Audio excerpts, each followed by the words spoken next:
My friends, I'm going to make a prediction. From this point onwards, I believe that many of my videos may start off with me flying around the Nether Hub, appreciating it, or possibly riding on the Hermitcraft rail network. When that thing is finished, my goodness me, there'll be some amazing views to see and ways to open up episodes.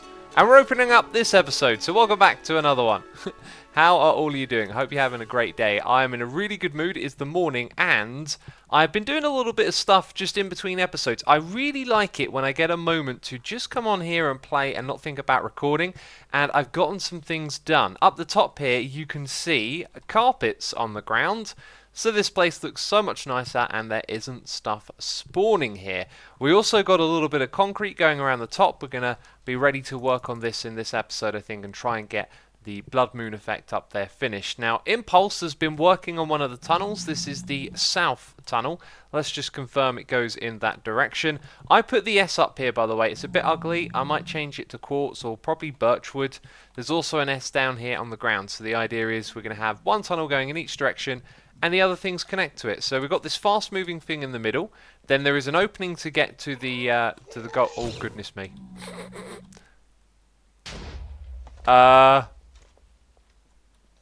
Oh, no, don't make it fire again. Okay, I don't want it blowing up any concrete. But yes, it takes you over to the gold farm. I'll go check up on that concrete in a moment once that ghast has despawned. Anyway, there's something that I've missed up the top here. I was reminded by reading the comments, lots of people putting in their feedback. As always, I thank you and I appreciate that. And some peeps were talking about how this looked a little bit dark up here, and I'm reminded that we're supposed to have a light source going around the outside, so I'll probably come back here and create a little opening behind the concrete, and then there will be some lanterns just down here out of sight. So that is something else we've got to do when we come back to this area. But I want to go to my base because I've been doing things over there as well. And look, it made a hole. I will fix that later on when I come back here. So we still have this gigantic portal. I kind of don't want to tear it down because I want to make use of our guardians again. But in here what you'll notice is just more of this has been built. Quite a lot of it actually. We're over halfway done now. And I wanted to move my nether portal. It is currently hidden behind here. So we've got a door to get into the back area of our sorting system. And just up here is the portal. There it is. I want to move that somewhere else because I don't want to run up and down this ladder all the time. In fact, we designated one of the sides for this, and for some reason I get really turned around in here, and I always think Mumbo and Grian's base are in that direction, but it's actually that direction that they're in. So I spent this time over here mirroring what we've done in that area, building this little cave, and I was going to have a giant nether portal here, and then I realised this is where the Hermitcraft rail network goes, so this will end up being that. So to begin with, I'm going to get my nether portal properly moved. We're going to build the same thing again over here on the opposite side and install a nether portal. Well, that has now been taken care of and it's very plain. Clean and pleasing, but kind of plain, and that's probably because of the floor. And on the opposite side, yep, you know it, symmetry, that old thing. So over on this side what we're doing is taking a different material. I just keep thinking about the colour white when I want to build with this line, and I guess what we've done so far is already with white concrete, so it kind of makes sense for the next part of the tunnel to have some of these sorts of blocks as well. So we'll dig this out a little bit. This is where the end of the track is going to be, and we've got to build some sort of redstone station. I don't think it's going to be too complicated though, but I am very much in the mood for doing some redstoning, so I think that's what we'll do next. We'll dig out this little area a bit more, we'll think about how we're going to decorate it and get some redstone in here so we can have our station. So I've been playing this game for many years, and no surprise what I'm going to show you now is actually kind of similar to how we've done this before, but I've just taken some of the basic elements and rearranged them.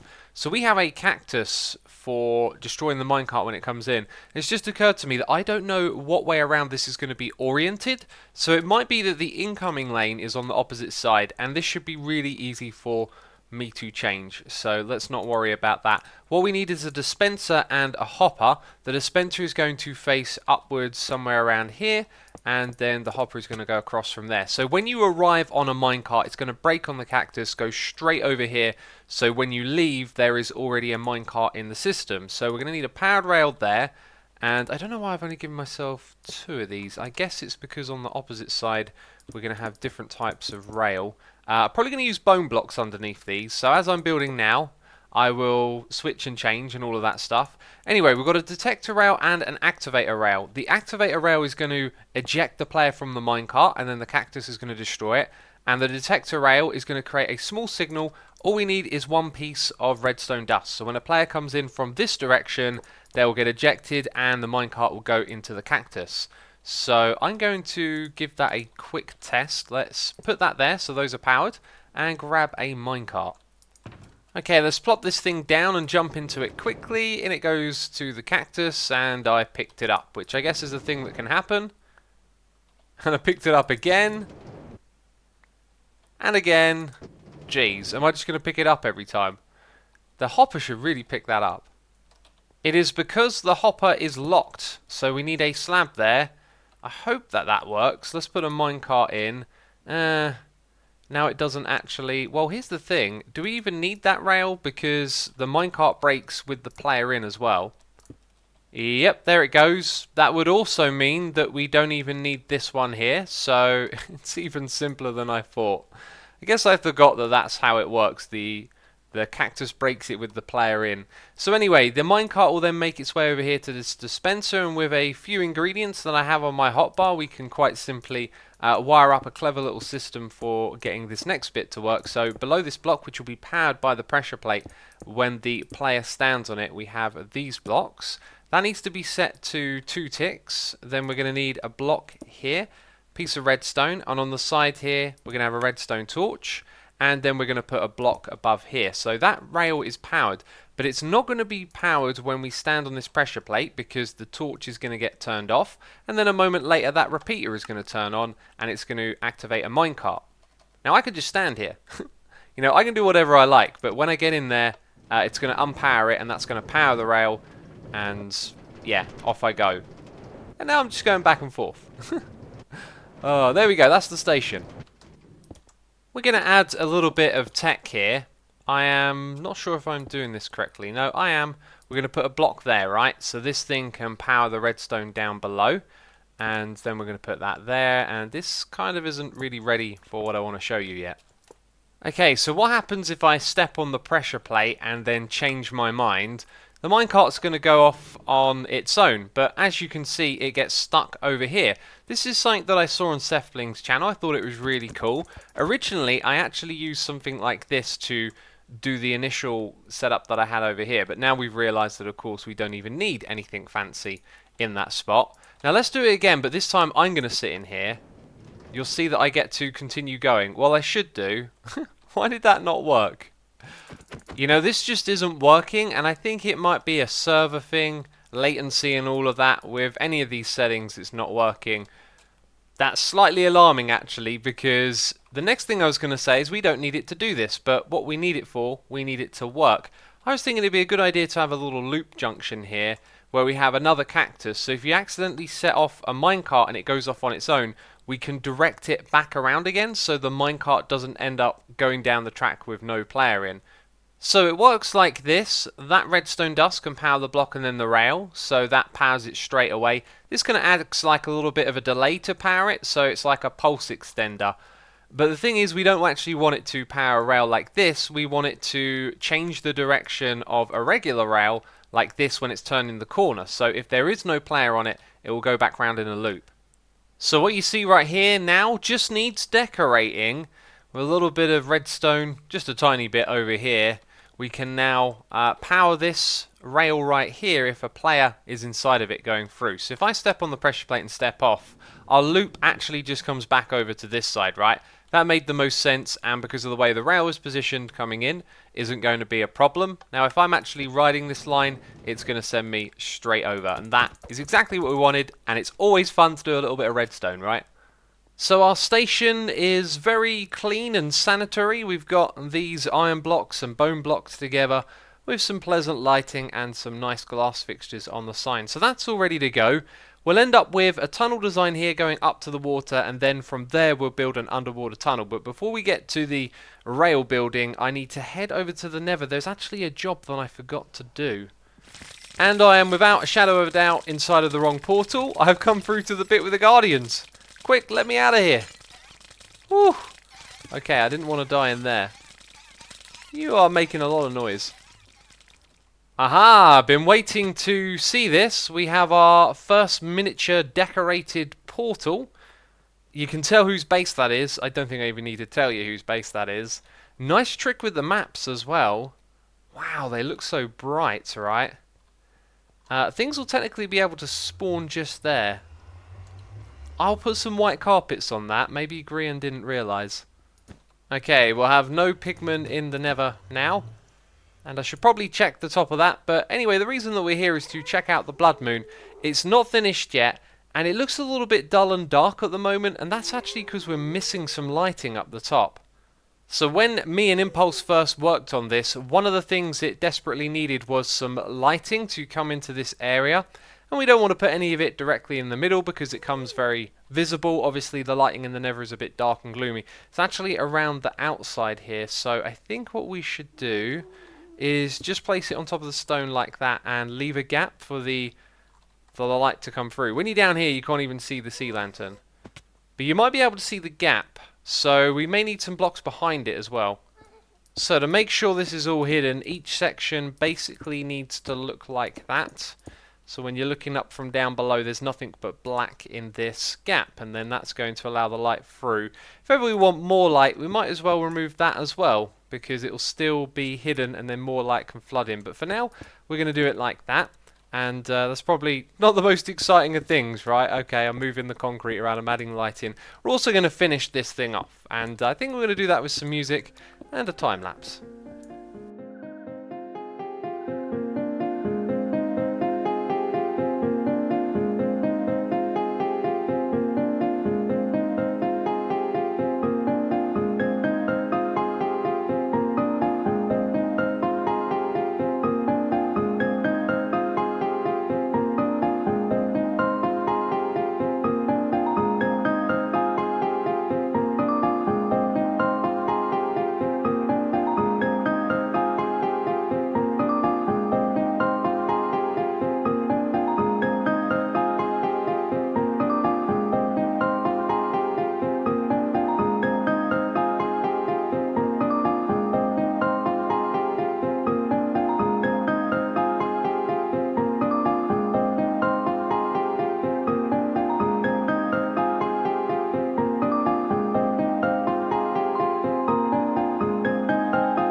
My friends, the blood moon has arisen.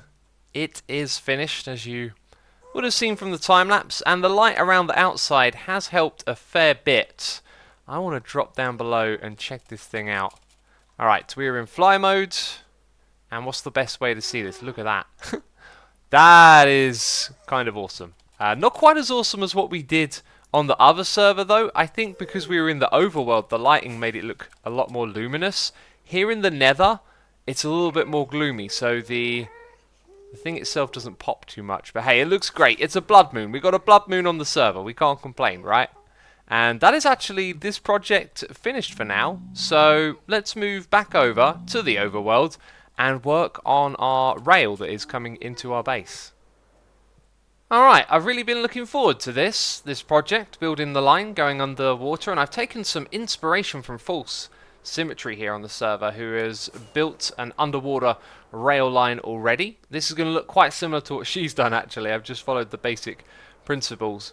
And I've also been over here doing some measurements. So right here at the center I've measured from down below, if we were to travel at a 1-for-1 diagonal upwards, where we would hit the bottom of the ocean. And then from there, I have counted the distance all the way over to where our rail in front of us here starts. And I've also counted upwards as well. So it's about 310 blocks in this direction. And of course, the world doesn't want to load right now. There we go. You can see it right here.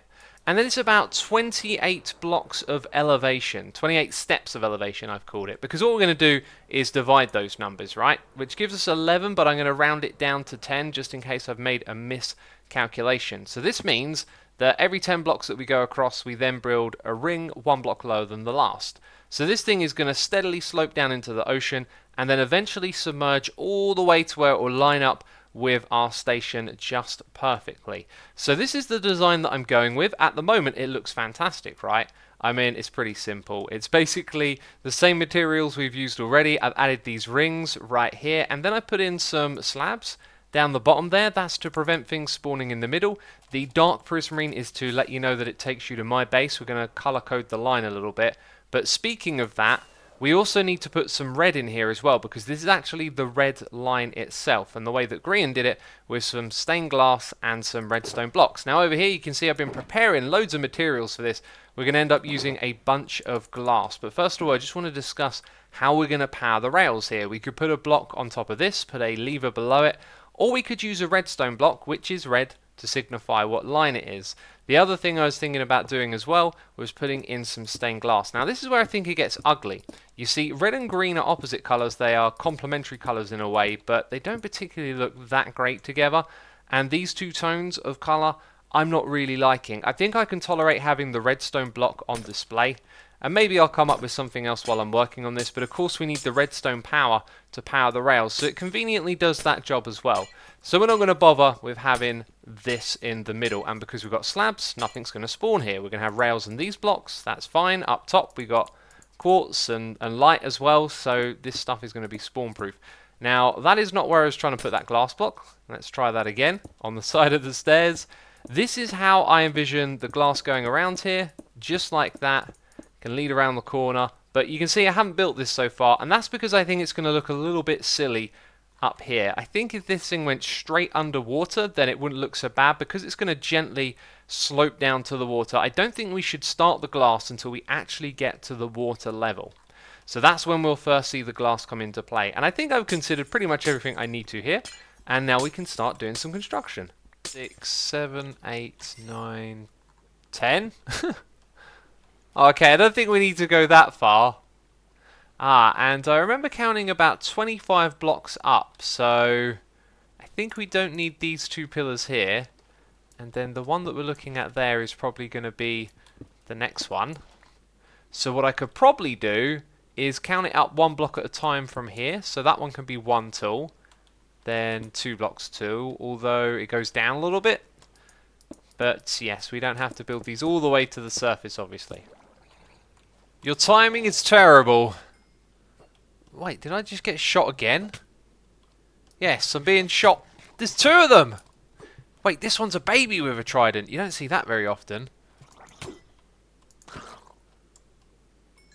Okay. Anyway, it's happened. It's typical. But I've just come over to one of these pillars and it's off by 1 block, which I believe means the rest of them are going to be off by 1 block. You can see how I'm doing this, right? I'm just building one side so I can count it as I go and make sure I do things right. So I put a block across like that because I haven't got my quartz stairs with me. 1, 2, 3, 4, 5, 6, 7, 8, 9, 10. We are off by 1 block. For all these other pillars that I pre-built, they're all off by 1. That was such a bad idea to pre-build them. Apparently I didn't want to go down by 1 block here, which means technically everything else over there is off by 1 block as well. What we will do is just build this back up so the first 2 rings are actually going to be the same height, because that is just a ridiculous little mistake that I've made right there. This is just Minecraft in a nutshell. So I built the line up to this point here where the base starts to become visible, but behind me I realised these are quite close together and quite frequent. So I wouldn't be so surprised if it didn't look that good. However, one of the reasons it didn't look good is because I'd only built them to where the water starts last time I turned around and looked at it. And now that they're going to the water as well, there we go. It's actually starting to look a little bit better once it goes into the water. I don't know. I was going to consider ripping these out, the ones that are above water, but actually, now watching it go down into this area, it looks alright, I think. We'll probably stick with that, but soon we'll start doing the glass around where the water is and start draining it out. Then we'll be able to check out what the view of the base is like. So my friends, my playtime for this project has run out and I want to get this video uploaded to you. And now you're watching it, so that happened. And the base and this project right here, you're probably not going to see so much of it in these episodes anymore. I think it's time to move on to new things, and I'm going to finish off those projects on live streams and in between episodes. There isn't really too much to do at the moment. Look at Scar's beautiful terraforming in this area. Oh, I just had to fly by it. Because in the next episode we may be seeing Scar and Cubfan as well going to be teaming up with the Concorp to work on a secret project that is going to take place in this area over here. It's going to involve building, it's going to involve redstone, other hermits, and having an awesome time. So we have ourselves a new project to work on, and I am super excited for it. This little bit of land that I'm focusing on just behind my head, that is where the project is going to go down. And you'll find about that in the next episode, I guess. So this is where we're going to wrap this one up. Thank you ever so much for watching. If you enjoyed it, then leave a like. As always, thank you so much for your support. And I'll be seeing you soon in another episode of Hermitcraft. Ciao for now. Bye-bye.